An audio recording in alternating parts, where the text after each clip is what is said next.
Les marques, indications géographiques et obtentions végétales sont des droits de propriété industrielle spécifiques et bien distincts. Tout d'abord, la marque. C'est un signe qui sert dans le commerce à désigner les produits ou services d'une entreprise. Sa fonction essentielle est donc de distinguer ses produits et services de ceux des concurrents. Ainsi, pour être enregistré, le signe déposé à titre de marque doit se différencier suffisamment de la simple désignation des produits ou services ou de la description d'une de leurs caractéristiques. En outre, il ne doit pas tomber sous le coup d'autres motifs absolus de refus, notamment ne pas présenter un caractère trompeur, contraire à l'ordre public ou aux bonnes mœurs, ne pas être légalement interdit ou exclu de l'enregistrement par certaines législations.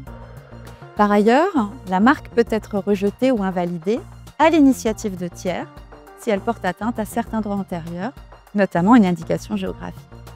La marque confère au titulaire un monopole privatif sur le signe pour les produits ou services qui sont désignés, et ce pour une période de 10 ans, renouvelable indéfiniment. À présent, l'indication géographique. L'indication géographique est un signe qui est apposé sur un produit en ce qu'il a une origine géographique précise et qu'il possède des qualités, une notoriété ou des caractères qui sont essentiellement dus à ce lieu d'origine.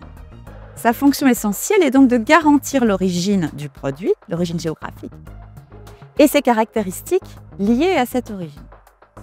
En cela, elle ne pourrait être également enregistrée à titre de marque en France pour ce produit, car elle serait alors descriptive. Il existe plusieurs catégories d'indications géographiques valables en France. La majorité, ce sont les indications géographiques de l'Union européenne, IGP, AOP, qui bénéficient à certains produits agroalimentaires et boissons alcooliques. Leur protection est régie par les règlements européens.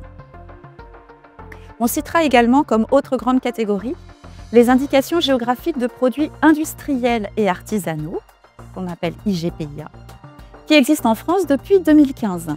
Elles sont homologuées par l'INPI et régies par le Code de la propriété intellectuelle. L'enregistrement de l'indication géographique suppose l'homologation d'un cahier des charges qui précise notamment la dénomination, le produit concerné, la délimitation de la zone géographique et les caractéristiques du produit qui sont essentiellement attribuées à cette zone géographique. À la différence de la marque, l'indication géographique est valable sans limite de temps et confère une exclusivité collective sur la dénomination protégée, c'est-à-dire qu'elle bénéficie à tous les opérateurs qui commercialisent le produit conformément au cahier des charges. Enfin, la variété végétale. La variété végétale désigne un groupe précis de plantes, sélectionnées à partir d'une espèce et dotées d'un ensemble de caractères communs. Une nouvelle variété et sa dénomination peuvent être protégées par un titre que l'on appelle le certificat d'obtention végétale. Pour l'obtenir, la variété doit être nouvelle, distincte, homogène et stable, et la dénomination choisie doit permettre d'identifier la variété par rapport à toute autre, sans prêter à confusion avec une autre variété d'une espèce commune ou voisine, ni être trompeuse, ni être contraire aux bonnes mœurs ou à l'ordre public. Le certificat d'obtention végétale confère à l'obtenteur, pour 25 ou 30 ans selon l'espèce, une exclusivité privative sur la variété et une protection sur sa dénomination. Au titre des motifs relatifs, il est possible de rejeter ou d'annuler une marque sur le fondement de l'atteinte à une indication géographique antérieure. En outre, depuis la réforme de 2019, le Code de la propriété intellectuelle a ajouté, en tant que motif absolu de refus ou d'annulation d'une marque, le cas où la marque est exclue de l'enregistrement, en vertu des législations qui prévoient la protection des indications géographiques. Ces dispositions, prévoyant la protection des IG précités, fixent une liste graduée d'agissements illicites. Nous en citerons deux principaux. D'une part, l'utilisation commerciale de l'IG pour des produits comparables qui ne respectent pas le cahier des charges ou dans la mesure où cette utilisation exploite, affaiblit ou atténue la réputation de l'IG. D'autre part, l'IG est protégée contre toute usurpation, imitation ou évocation. Dans le cadre de l'examen de la validité de la marque, l'INPI notifiera, sur la base notamment de ces dispositions, un refus d'enregistrement pour des produits de même nature que ceux bénéficiant de l'IG ou pour leur catégorie plus générale. Et dans certains cas, la marque pourra être régularisée par une limitation à des produits bénéficiant de l'IG conservé. En revanche, dans le cadre d'une opposition ou d'une demande en nullité, la marque pourra être invalidée dans une plus large mesure. La démonstration du requérant est à cet égard très importante. L'INPI s'est récemment prononcé sur une atteinte à l'IG cognac par un signe cognapéa qui désignait précisément les produits bénéficiant de cette IG. Les opposants avaient démontré d'une part que le signe évoquait l'IG, et surtout ils avaient souligné qu'une telle évocation, même pour des produits authentiques, était préjudiciable à l'IG en ce que le signe tronquait, dénaturait la dénomination cognac et affaiblissait sa réputation. L'INPI a reconnu l'opposition justifiée en tenant compte notamment du fait que les textes protègent les IG contre toute évocation, sans limitation particulière quant aux produits visés. En ce sens, un arrêt du 26 mai 2023 de la Cour d'appel de Paris a annulé des marques New Rhône qui désignaient des vins bénéficiant des AOP invoqués. Les juges ont affirmé par principe qu'un vin qui est conforme au cahier des charges et qui bénéficie de l'appellation d'origine ne peut toutefois faire usage de celle-ci que sous sa forme enregistrée, tout autre usage n'étant pas autorisé, qu'il s'agisse d'une imitation ou d'une évocation.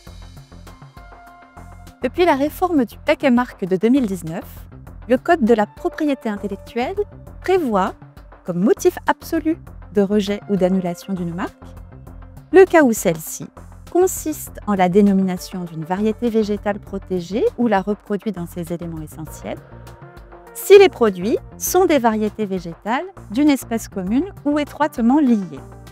Sur ce fondement, l'INPI émettra un refus pour des produits qui correspondent à la variété végétale ou à une catégorie plus générale qui l'inclut, si le signe déposé contient la dénomination protégée et qu'elle y est immédiatement perceptible et essentielle. La notification du refus s'accompagne en principe d'une proposition de régularisation par la simple exclusion des produits correspondant à cette variété végétale. Bien sûr, c'est sous réserve que la marque ne tombe pas par ailleurs sous le coup d'autres motifs de refus qui puissent exclure cette régularisation. Nous citerons un exemple, une marque Atticus Gourmet.